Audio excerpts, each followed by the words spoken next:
Africa is rich in minerals essential for modern technology, phones, cars, and renewable energy. The world's demand for these resources is soaring, making Africa a key player in the global economy. This mineral wealth offers African nations a chance to transform lives, building roads, schools, and hospitals. The continent holds vast reserves of cobalt, lithium, and copper, crucial for the green energy transition. The Democratic Republic of Congo alone supplies over half the world's cobalt. Africa's decisions on mining will shape the future for everyone. But this wealth comes with risks, the so-called resource curse.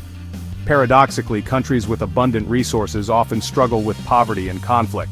Corruption, conflict, and economic stagnation can follow if wealth is mismanaged. Governments may neglect broader development, relying too heavily on mining revenues. Many African nations have fallen into this trap before. The challenge now is to turn mineral wealth into a blessing, not a curse. Good governance, strong institutions, and a clear vision are essential. The goal? Ensure mining benefits all citizens, not just a privileged few. Investment in education, health, and economic diversification is critical. Africa's race isn't just about extracting minerals, it's about building a sustainable future. The stakes are high. Hundreds of millions depend on wise management. The continent stands at a crossroads between prosperity and repeating past mistakes. The world is watching to see if Africa can seize this moment. The promise is real, but so are the dangers. Success means turning underground riches into lasting progress. The future of Africa, and the world, depends on the choices made today. The mining race is on, and the outcome will shape generations. Africa's promise is immense, but only if managed wisely.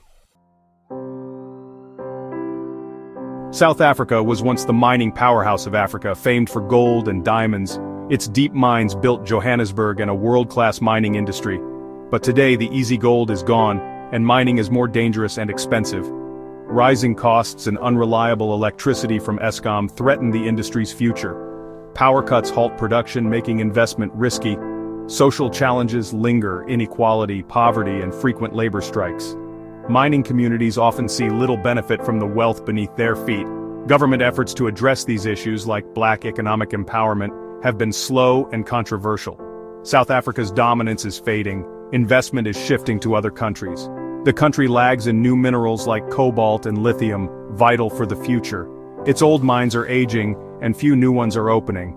To compete, South Africa must solve its energy crisis and social divisions. The nation's mining legacy is impressive, but its future depends on bold reforms.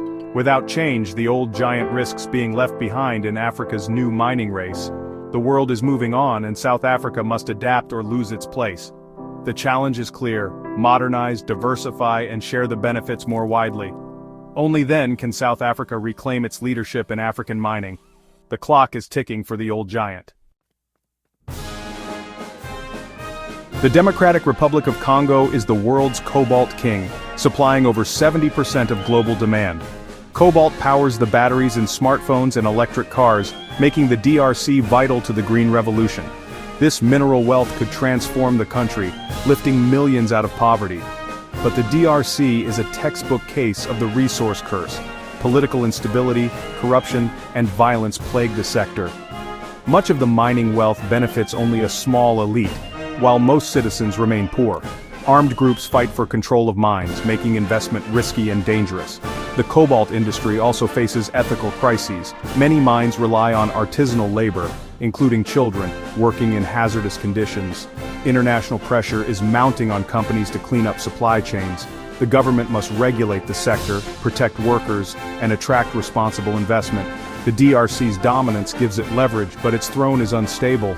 Without reform, the country risks squandering its opportunity. The world needs DRC's cobalt, but demands higher standards. The challenge: turn mineral riches into national prosperity, not just headlines. The DRC stands at a crossroads, between transformation and turmoil. The future of green technology depends on what happens here.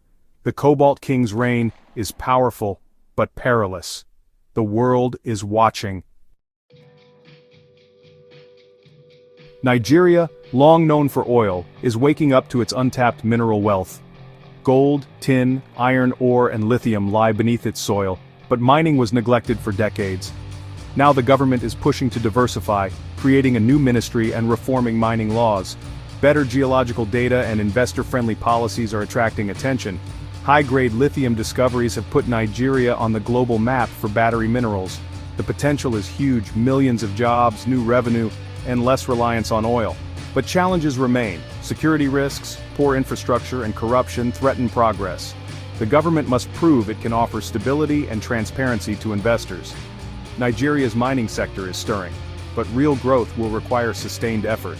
The world is watching to see if Africa's most populous nation can become a mining powerhouse. The opportunity is real, but so are the obstacles. Nigeria's future depends on whether it can turn promise into progress. The giant is waking, but the journey has just begun.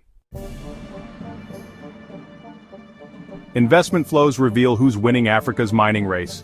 Western companies once dominated, bringing technology and strict standards. Now China is the biggest player, investing heavily and building infrastructure in exchange for minerals.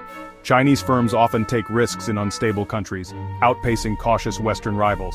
This competition gives African governments more bargaining power. They can negotiate better deals, but must avoid lowering standards or sacrificing transparency. The risk a race to the bottom, with weakened environmental and labor protections. The opportunity leverage competition to secure more benefits for citizens. Wise management is crucial, attracting investment while protecting national interests. The balance between growth and responsibility will define Africa's mining future. The world's eyes are on Africa's leaders to see who strikes the best deal. The investment trail is a test of vision and discipline. Mineral wealth alone doesn't guarantee prosperity. The real challenge is turning resources into lasting development. Good governance is the foundation. Transparency in deals, open reporting, and public accountability. Strong institutions are essential. Fair courts, honest tax collection, and effective environmental oversight. Building these takes time, but they're vital for success. Resource revenues must be invested wisely, in education, healthcare, and infrastructure.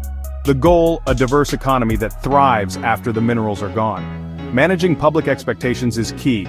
Progress is slow, not instant. Local communities must see real benefits or risk unrest and instability. Community agreements and local jobs can help share the wealth. Success requires partnership, government, companies, and citizens working together. The resource curse can be broken, but only with discipline and vision. The true victory is measured in schools, hospitals, and opportunity, not just exports. Africa's future depends on getting this right. The world is watching to see who leads by example. Who will lead African mining? It depends on how we define leadership. The DRC dominates in critical minerals like cobalt, but its position is fragile, built on instability and ethical concerns. South Africa has deep expertise in infrastructure but must reform to stay relevant.